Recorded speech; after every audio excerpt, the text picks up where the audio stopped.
నమస్తే welcome to AV news. తాజా ఎన్నికల ఫలితాల ప్రకారంగా కేరళ ఉమ్మడి కాంగ్రెస్ పార్టీ అధికారంలోకి వచ్చింది. ఫ్రెండ్స్, ఇక్కడ మీరు ఒకటి గమనించాలి. వాస్తవానికి విద్యావంతుల రాష్ట్రంగా చరిత్రలోకి ఎక్కింది.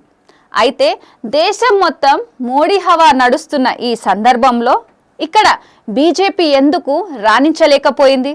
మీరు ఎప్పుడైనా ఆలోచించారా? ఎస్, మీరు ఆలోచించింది కరెక్టే.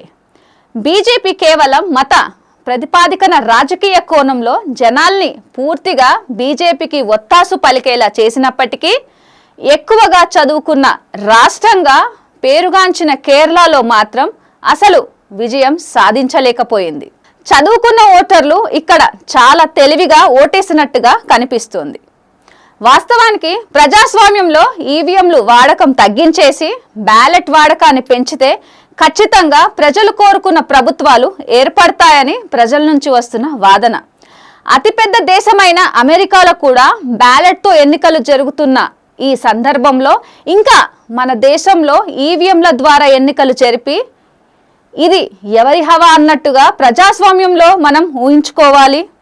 ఏది ఏమైనా కేరళలో ప్రజలు చాలా తెలివిగా తీర్పు తీర్చినట్టుగా కనిపిస్తోంది. అందుకే చదువుకోవాలి, ప్రజాస్వామ్యంలో మన ప్రభుత్వాలను మనమే ఎన్నుకోవాలి.